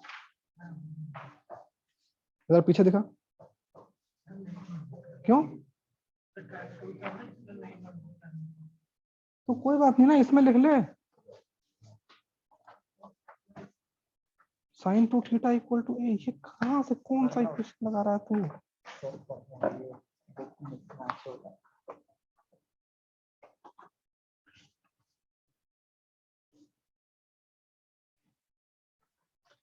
किसके फ्रेम में सॉल्व कर रहे हो, इनर्शियल या फिर नॉन इनर्शियल? नॉन इनर्शियल भाई आसान होता है, बिकॉज जो तुम्हारा वेज है ये ऑब्जर्व, उसके फ्रेम में एक्सेलेरेशन 0 है, तो तुम्हें 0 वाली चीजों को एनालाइज करना कंपैरेटिवली इजी होता है ना, सब कुछ बैलेंस कर दो, तो उसमें करोगे तो थोड़ा अच्छा रहेगा। लेकिन हमें जो कंपोनेंट्स लेना पड़ेगा। तो ले लो ना, क्या बुराई है, ले लो, मना किया किसी ने?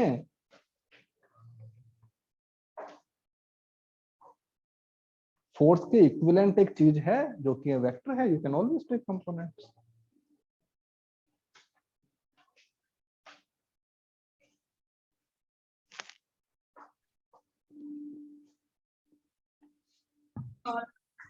हो गया सर। सर हमेशा जी tan थीटा ही होगा। हमेशा का देखो, हमेशा का मतलब नहीं होता है। तो मतलब सिर्फ हॉरिजॉन्टली मूव कर रहा है तो जी tan थीटा होगा, वो पेंडुलम भी सिर्फ हॉरिजॉन्टली मूव कर रहा था। यस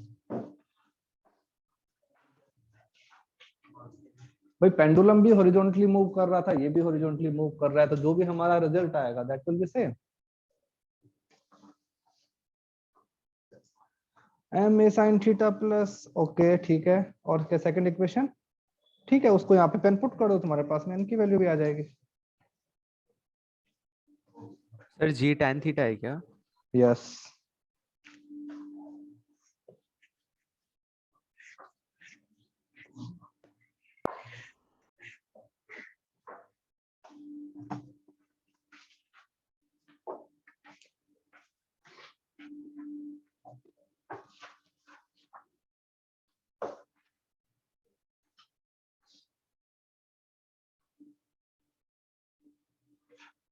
सिद्धांत कुछ करो। कर रहा हूँ, समझ नहीं आ रहा सर। सर ये एमजी साइन का मतलब ये कंपोनेंट, फिर ये लेकिन फिर जो वेक्टर्स तक इसके मतलब एक अगर हम एमजी एमएम फिर जोड़ फोर्स के उल्टा डायरेक्शन करना पड़ेगा ना, तो उसके साथ ये कैसे रिजॉल्व करो, वो मैं रिजॉल्व नहीं कर पा रहा हूँ मेरे साथ, तो कैसे एमएम में वेक्टर सोच सोच। हाँ बेटा क्या है? नहीं हाँ हाँ बस सॉल्व कर दो, एलसीएम लो, कहता है cos थीटा होकर जी कॉमन ले लो, बस वो आ गया ना, वो तो यहीं से आ गया जी tan थीटा, बस यही है, तो यहाँ से you can find the value of normal.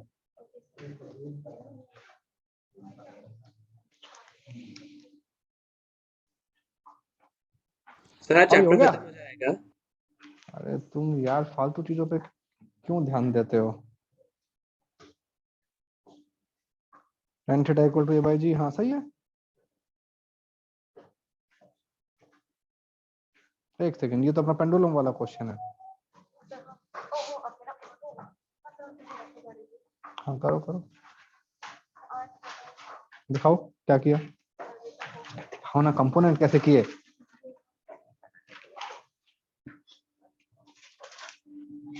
Okay, इसके ऊपर नंबर ऑफ रियल फोर्सेस कितने हैं जो तुम्हारा ब्लॉक एम है? नंबर ऑफ रियल फोर्सेस तो दो। दो होंगे सर, एक normal sir number force. Normal और नंबर ग्रेविटी की वजह से जो फोर्स लगते हैं।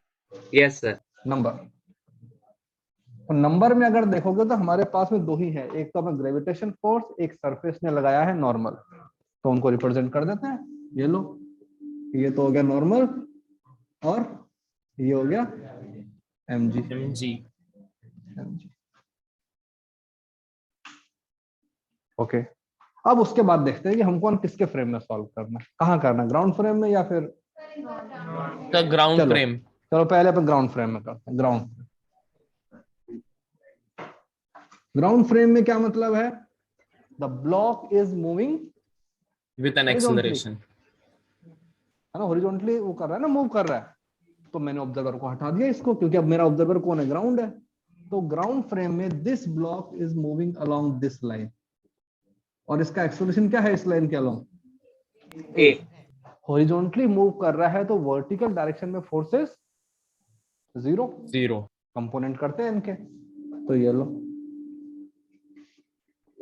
कंपोनेंट करो, ये एंगल थीटा, तो ये थीटा, ये थीटा, ये थीटा, तो ऊपर आएगा n cos थीटा, यहाँ पे क्या आएगा n sin थीटा।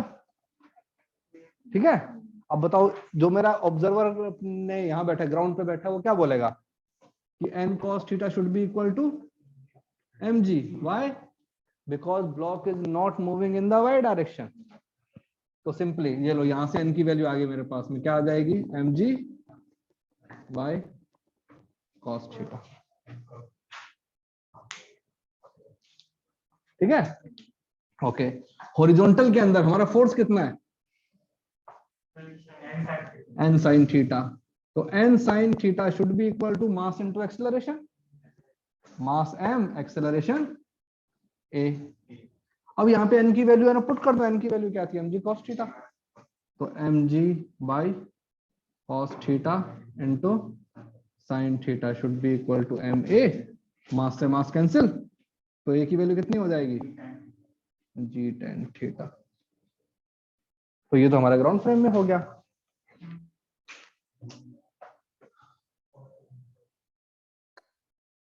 हाँ भाई, किसी को इसके अंदर डाउट है ग्राउंड फ्रेम वाले में?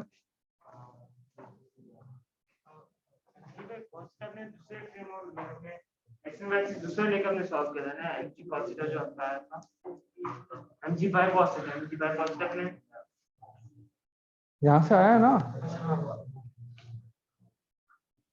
हाँ भाई, सबका हो गया? अरे अपने जूम वाले लोग, हाँ हो गया। हाँ चलो। हाँ सर। अब अगर इसी क्वेश्चन को हम इसके फ्रेम में सॉल्व करते हैं, इस ऑब्जर्वर के फ्रेम में, तो ये जो ऑब्जर्वर है इसके फ्रेम में हम बोलते हैं कि ये जो है ना रिजल्टेंट फोर्स है वो कितना है? 0। ठीक है, अब इसके फ्रेम में सॉल्व किया तो हमने फोर्सेस को लगाया, यहाँ की तरफ क्या लगता है? mg cos थीटा, यहाँ की तरफ mg sin theta, mg sin theta, यहाँ की तरफ नॉर्मल। नॉर्मल। अब आई सर हैव टू आप अप्लाई a को उल्टा कर देंगे क्योंकि हाँ, नॉन अब हम इनर्शियल। लगाएंगे सूडो फोर्स। सूडो फोर्स यहाँ लगेगा ma, सर तो ma cos थीटा हो जाएगा। है ना। और अगर इतना है तो फिर हमको कंपोनेंट करने की भी कोई रिक्वायरमेंट नहीं है, ये कंपोनेंट है ना मत करो, ये सिंपली कर दो ना, यहाँ पे mg लग रहा है, बस इतने फोर्सेस हैं। अब अपना जो ये जो है ना नॉर्मल, इसे कंपोनेंट करो, ऊपर क्या है? n cos थीटा, यहाँ पर n, अब इनको इक्वल कर दो, n cos theta equal to mg और n sin theta equal to ma। हमारे पास में रिजल्ट सेम आएगा। सर हम्म सर मैंने क्या किया सर, mg को x में ले लिया और mg sin थीटा कर दिया मैंने। एक सेकेंड, तुमने mg को हॉरिजॉन्टल में क्यों लिया भाई? mg तो वर्टिकली लगता है। सर mg नीचे वाली डायरेक्शन में ना, तो मैंने कोऑर्डिनेट एक्सिस इंक्लाइन ली, ठीक एक्स है, axis perpendicular parallel to incline हाँ ली, हाँ हाँ, और चलो मैंने ठीक है, एक्स एक्सिस पे mg sin थीटा कर दिया। ठीक है, और जो ma था ठीक है, ठीक उसको, है, एक सेकेंड, हाँ यहाँ पे तुमने लिया mg sin थीटा। हाँ, और जो ma था उसको ma cos थीटा कर दिया। हाँ हाँ, एकदम सही है। हाँ सर, ये लो, यहाँ पे क्या लगाओगे? नॉर्मल। नॉर्मल यहाँ पे लगाओगे mg cos theta cos theta, यहाँ पे लगाओगे ma। ma, ठीक है, उस ma का इधर कंपोनेंट आएगा ma ma cos cos theta हो थीटा, जाएगा। हाँ, और फिर यहाँ उन पे दोनों बन को जाएगा इक्वेट कर ma दिया। sin theta. हाँ, ये भी सही है, तो इनको इक्वल कर दो। भाई कंपोनेंट तो तुम कहीं भी कर सकते हो ना, कोई दिक्कत नहीं है, जहां तुम्हारा मन करे वहां करो।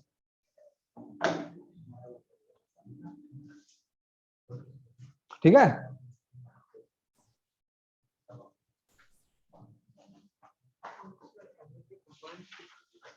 अरे कहीं भी कंपोनेंट कर लो, क्या दिक्कत है, वेक्टर है। हाँ बेटा, हो गया। Yes sir.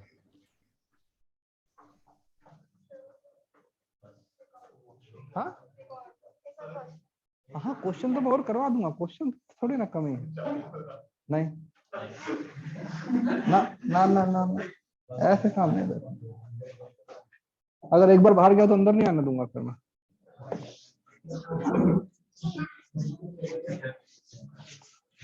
देखो ऐसे नहीं होता है, जब तुम कहीं पे जाते हो तो प्रिपेयर होके आना पड़ता है पूरा, बिकॉज ये,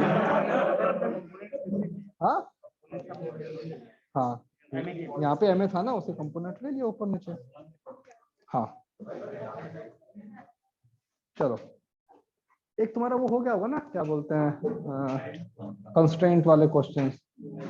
हाँ सर, वो हो यस गए। सर, स्ट्रिंग हाँ और सर, वेज हो वाले गए, string और कंस्ट्रेंट्स स्ट्रिंग हुए। wedge वाला भी हो गया, constraint। वेज वाला भी हो गया। हाँ सर।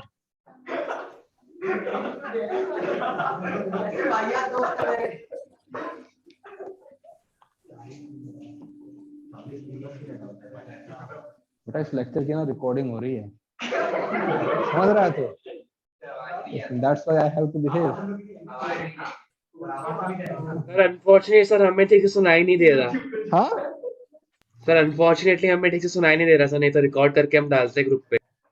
हाँ, नहीं नहीं नहीं, मैं तो अपनी बात कर रहा हूँ ना यार, और इनकी बातें रिकॉर्ड करके क्या मिलेगा।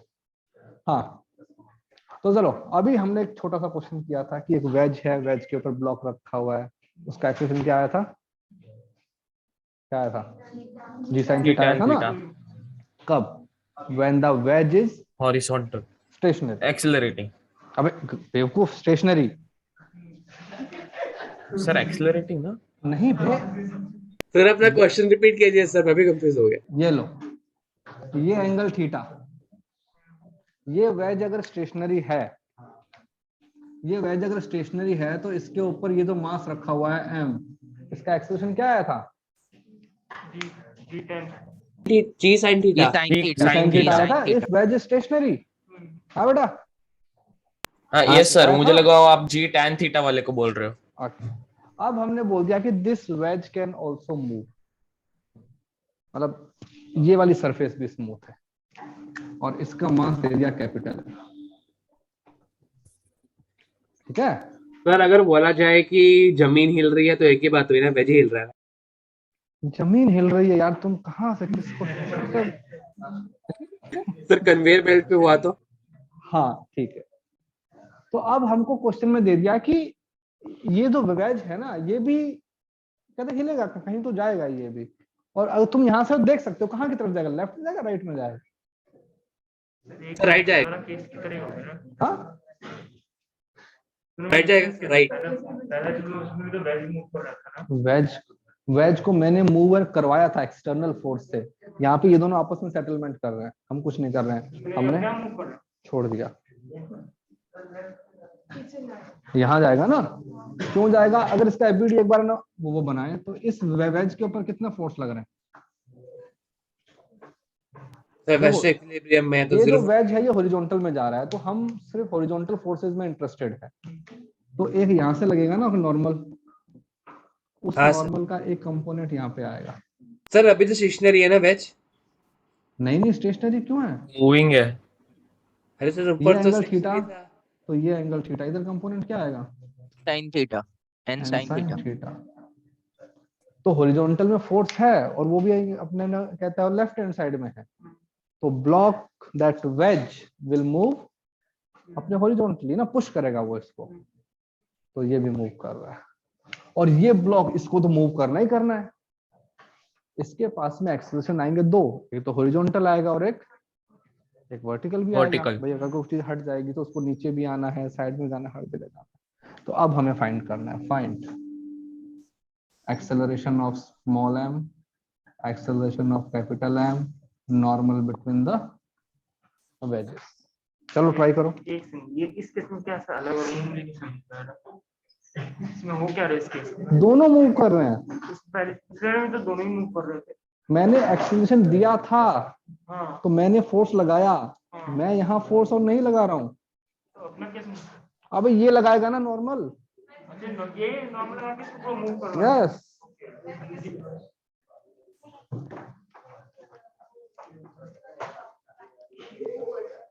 देखो एक छोटी सी चीज को चेंज करने से क्वेश्चन बहुत कॉम्प्लिकेट हो जाता है।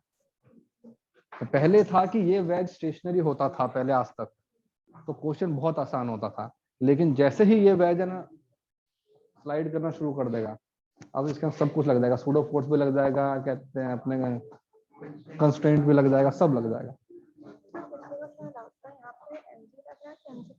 नहीं बेटा, mg तो वर्टिकली लगता है ना यहाँ पे, तो इसका कंपोनेंट यहाँ क्या आएगा? mg cos theta.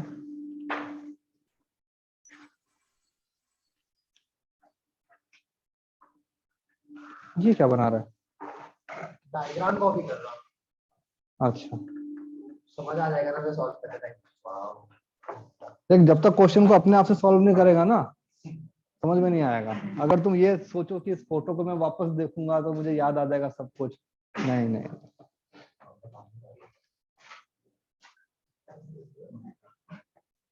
जल्दी करो भाई, 4 मिनट्स है तुम्हारे पास में, 4 minute.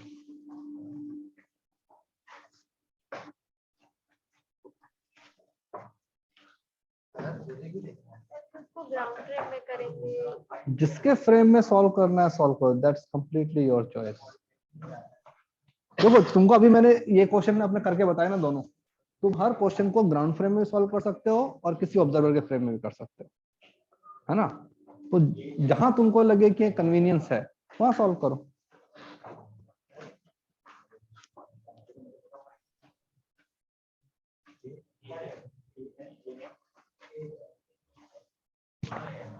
Acceleration of capital M, acceleration of small m, and normal force between the wedges. See, जब भी कोई क्वेश्चन आता है ना उसके अंदर कहते हैं सब कुछ फाइंड कर लिया करो, जितने भी हैं वेरिएबल यू कैन थिंक सब सॉल्व कर लो, क्योंकि एग्जाम में तो कुछ भी आएगा ना। हाँ, हर क्वेश्चन में जितनी चीजें फाइंड कर सकते हो सब फाइंड कर लिया करो।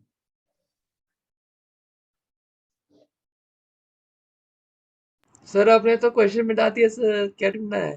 अगर क्वेश्चन सामने बना हुआ है, सर आपने लिखा है तो ऊपर फाइंड समथिंग एक्सेलरेशन ऑफ करके। Small m, acceleration of capital M, normal force between.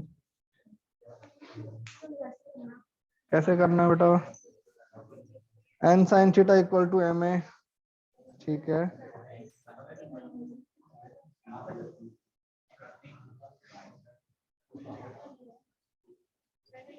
हाँ तो आगे सॉल्व करो। कौन से डायरेक्शन में? लाइक अगर नॉर्मल ऐसा रहा तो ब्लॉक का एक्सप्रेशन, एक वेज का एक्सप्रेशन कौन सा डायरेक्शन में? पता नहीं, अपने आप सोचो। यहाँ पर नॉर्मल और उस डायरेक्शन में ऑब्वियस सी बात है ना यार। न्यूटन सर फर्स्ट लॉ क्या बोलता है? जहां फोर्स लगेगा एक्सेलरेशन भी वहीं होगा।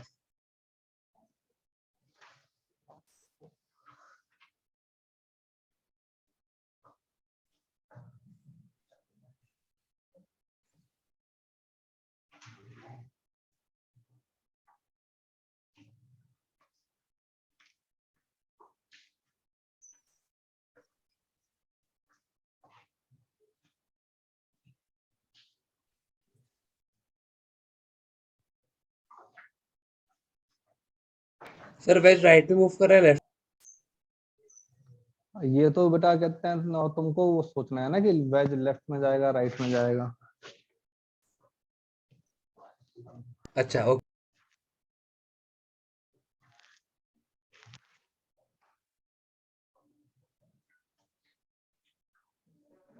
हाँ नहीं है, गलत है।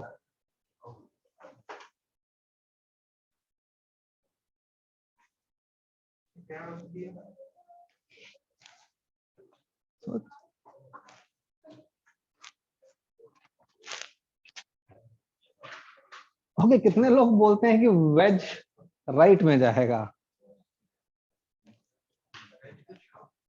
सर लेफ्ट में जाएगा सर, क्योंकि n sin थीटा लेफ्ट में लग Yes. रहा है। भाई अगर तुम किसी चीज पे स्लाइड स्लाइड कर रहे हो तो उसको पीछे की तरफ ही ना पुश करोगे ना, आगे थोड़ी लेके जाओगे।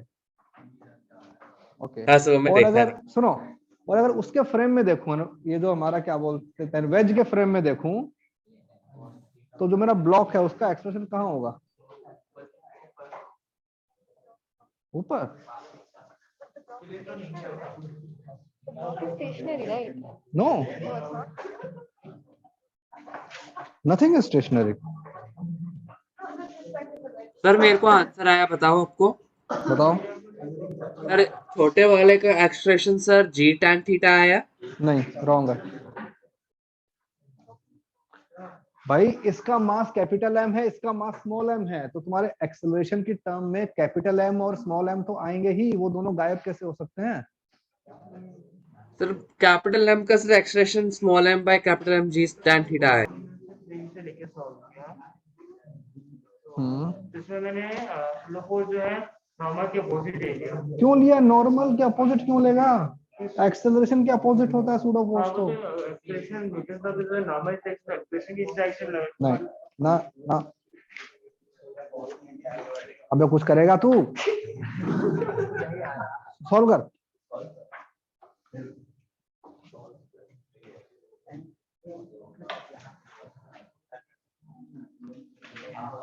और सुन, इतना ज्ञान किसी को मत दे, इतना नहीं आता है तेरे को। तू इसका देख रहा है तू? तो इतनी बड़ी बड़ी है गलत फहमियां क्यों हैं? उसको आता होता ये यहाँ थोड़ी बैठा होता। अबे आगे नहीं, कहीं और ही होता। मतलब एक सेकेंड, तुम लोग एक दूसरे का देखा मत करो। जो तुम हो, तुम्हारे बाजू वाला भी वैसा ही है।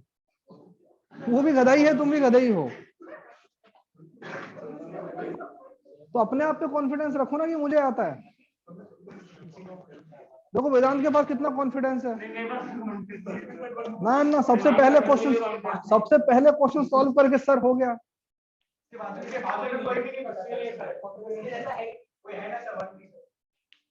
सर मैंने आपको व्हाट्सएप पे अपना आंसर भेजा, आप चेक करेंगे? व्हाट्सएप पे आंसर भेजा है?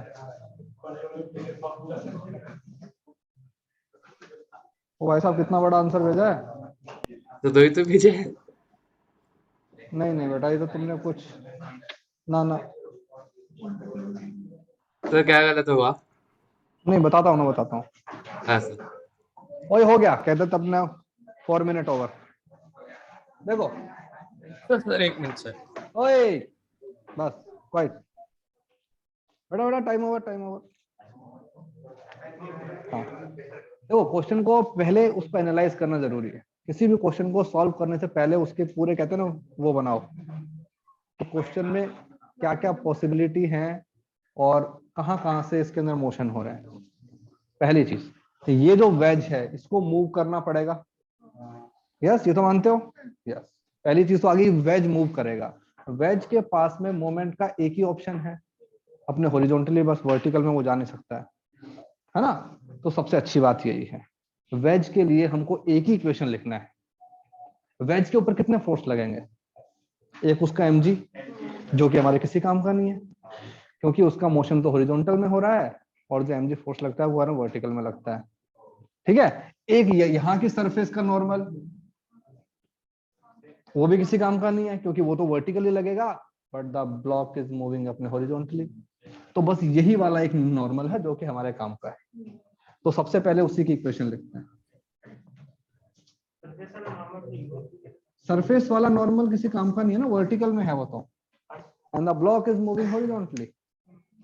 सर छोटे वाले एम का एक्सेलरेशन जी साइन थीटा होगा ना?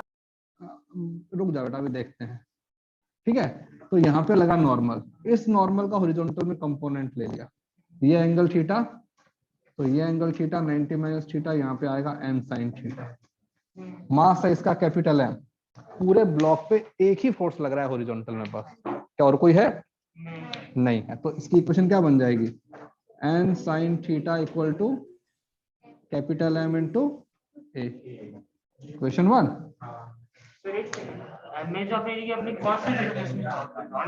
ग्राउंड फ्रेम में भाई, ये जो फोर्स है ना, ये तो अपने ग्राउंड फ्रेम में है।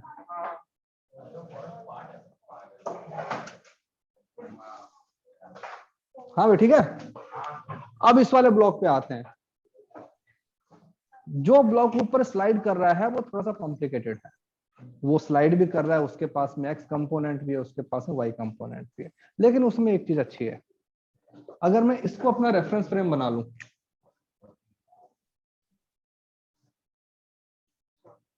अगर इसको मैंने रेफरेंस फ्रेम बना लिया, इसके फ्रेम में अगर सॉल्व करूं, तो इसके फ्रेम में उसके पास में एक ही पॉसिबिलिटी है, वो सिर्फ इस लाइन के अलोंग मूव कर सकता है ना। Yes sir. सिर्फ इस लाइन के अलोंग मूव करेगा, वो इसके ऊपर तो उड़ नहीं सकता ना। लेकिन अगर मैं इसके फ्रेम में सॉल्व करूंगा, then I have to apply pseudo force, है ना, क्योंकि ये एक मेरा नॉन इनर्शियल फ्रेम है। तो सपोज ये हमारे पास में वो ऑब्जेक्ट है, स्मॉल है। अब इसके ऊपर सारे फोर्सेस को रिप्रेजेंट करते हैं, कैसे करेंगे? यहाँ पे mg,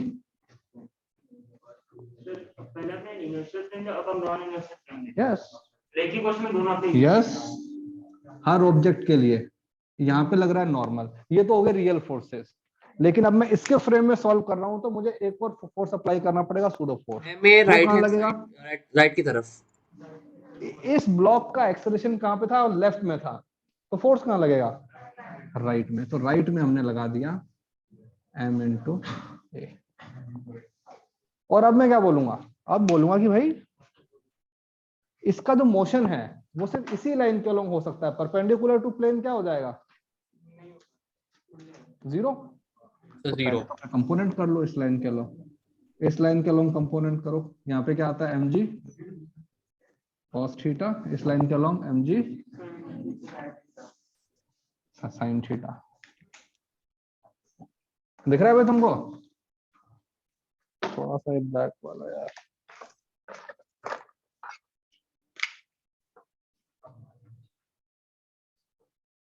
mg sin थीटा। ये जो अपना ना ma है, इसके कंपोनेंट करो। ये एंगल अगर थीटा है तो ये एंगल थीटा, तो यहाँ पे क्या आएगा? ma cos थीटा, और यहाँ पर ma sine theta. Perpendicular to the wedge acceleration is 0। हाँ, पैरेलल तो अपने वो वेज दिया और अपने परपेंडिकुलर तो वेज दिया। यस, क्योंकि जो भी ब्लॉक है उसका एक्सेलरेशन अपने अलोंग द इंक्लाइन प्लेन ही हो सकता है ना। तू है ना यहाँ पे आना क्लास के बाद में। आपने देखा भी कि मैं पूछने वाला था, मुस्कुराया। क्यों मुस्कुरा रहा है? यहाँ पे क्या चल रहा है? स्टैंड अप चल रहा है क्या? मेरे आजू बाजू चल रहा है, क्या करूंगी? तो या तो उनको बाहर निकाल या खुद बाहर निकल। हाँ यस सर, इसमें भी वेज कंस्ट्रेंट तो लगाना ही पड़ेगा ना? यस, और लगाना पड़ेगा। तो ये मेरा वेज कंस्ट्रेंट ही तो है कि एक वेज के फ्रेम में you can only slide, you can not go up. तो मैंने कह दिया कि तो यू भी कैन सर नॉट तीन गो। वेरिएबल 2 इक्वेशन ही आता है। अरे रुक जा भाई, सब करूंगा, चिंता मत कर। ये है, ये जो मैं mg cos थीटा है, इसको इन दोनों के इक्वल होना पड़ेगा। हाँ यस सर। वो होना पड़ेगा। तो लिखो,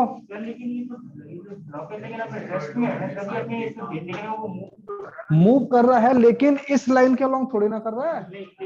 हाँ, तो एक सेकेंड, तो मैं इक्वेशन कहाँ लिख रहा हूँ? इस लाइन के अलोंग लिखा ना। इतने मोटे मोटे अपने गोले बनाए तेरे को दिखे नहीं? तो mg cos theta should be equal to ma sin theta plus n। and equation 2। हो गया। अब मुझे बताओ हमारे पास में कितनी इक्वेशन है, कितने वेरिएबल है? सर तो और दो एक ही तो इक्वेशन इक्वेशन है।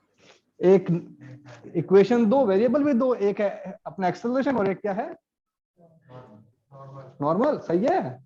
तो आ जाएगा यहां से एक्सेलरेशन की वैल्यू, एन की वैल्यू भी आ जाएगी। तो पहले बताओ क्या आएगा?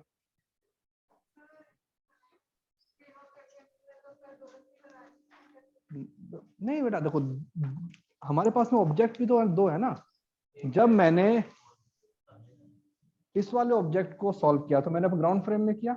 जब मैं ग्राउंड फ्रेम में सॉल्व करता हूं तो I don't need to apply pseudo force, मतलब जो भी मेरा आंसर आएगा सही आएगा, ठीक है। लेकिन जब मैं इसको सॉल्व कर रहा हूं, इसको मैंने इसके फ्रेम में सॉल्व किया, इसके फ्रेम में सॉल्व करूंगा, आंसर मेरा गलत आएगा। लेकिन अगर मैं एक सूडो फोर्स लगा दूंगा तो आंसर मेरा सही आएगा। तो मैंने सूडो फोर्स लगा दिया, मतलब अब जो मेरा आंसर आ रहा है वो सही आ रहा है। तो ये भी सही है, ये भी सही है, दिक्कत क्या है? अगर मैं सूडो फोर्स नहीं लगाता तो मेरा आंसर गलत आता। भाई सूडो फोर्स तो पहले बताया था ना कि pseudo force is just a number कि मेरा आंसर सही आ जाए। यहां से सॉल्व रुक एक बार, ये जो इक्वेशन है इनको सॉल्व करो। यहां से तुम्हारे पास में एन की वैल्यू भी आ जाएगी, यहां से तुम्हारे पास में ए की वैल्यू भी आ जाएगी। आ गई? अभी क्वेश्चन कंप्लीट नहीं हुआ है। N is the normal between wedge and block and acceleration is the A is acceleration of big block. Wedge wedge ना कि ब्लॉक। Yes sir, wedge. अब इस ब्लॉक का मोमेंट हो रहा है, देखो ना रिजल्टेंट फोर्स है यहाँ की तरफ। तो इसके लिए इक्वेशन क्या बनेगी?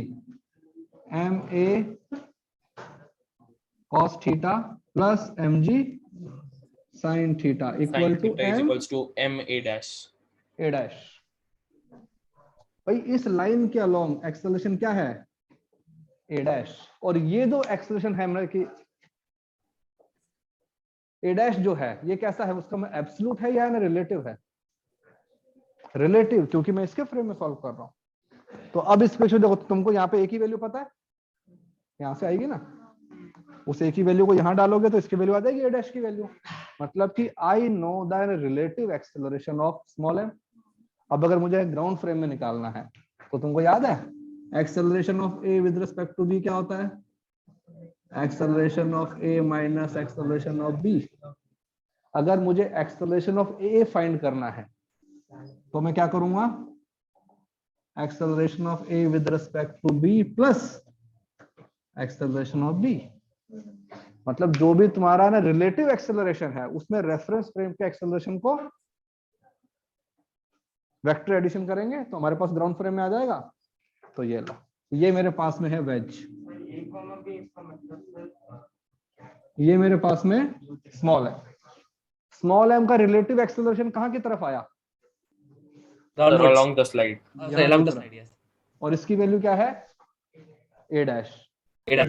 जो मेरा रेफरेंस फ्रेम है, रेफरेंस फ्रेम कौन है? वेज। इसका एक्सेलरेशन कहां की तरफ है? Sir, Horizontally. negative x-axis. Negative axis के अलावा. तो ये नेगेटिव एक्सेस इसको ऐड कर दिया। तो इन दोनों का जो वेक्टर एडिशन आएगा that will be the resultant acceleration of this small m. एक वेक्टर ये है, एक वेक्टर ये है, इनके बीच में एंगल तुमको पता है? ये एंगल, ये सर एंगल ये है A dash सर वो relative कैसे acceleration हो? क्योंकि ये जो मैंने इक्वेशन लिखी है ये वाली, पहले हमने रिलेटिव फ्रेम में यहाँ पे देखो ना, ये जो इक्वेशन लिखी है ये किसके फ्रेम में लिखी है? अच्छा सर आपने वेज मतलब के shift फ्रेम में। तो भाई ये हो गया वेज के फ्रेम में फोर्स, ये हो गया अपने वेज के फ्रेम में एक्सेलरेशन। तो जो भी यहाँ पे मैं ए डैश आया that is the relative acceleration. तो रिलेटिव एक्सेलरेशन को अगर रेफरेंस फ्रेम के साथ मैं वेक्टर एडिशन कर दूंगा यहाँ से तो मेरे पास ग्राउंड फ्रेम में आ जाएगा। तो हमारे पास में सब कुछ आ गया। अब जो भी वैल्यूज हैं उनको अपने आप सॉल्व करना। हाँ बोल। सर नॉर्मल और एक्सपोनेंशियल दोनों बराबर होंगे? क्यों होंगे? नहीं उतने जितने ग्रेविटी लेके उतने तो नॉर्मल के पीछे लगता है ना। तो उससे क्या फर्क पड़ा? तो नॉर्मल और एमजी पास में बराबर होगा। क्यों? ये भी तो है, मतलब एम ए साइन थीटा भी तो लग रहा है, तभी तो मैंने इसको लिखा ना एम ए साइन थीटा।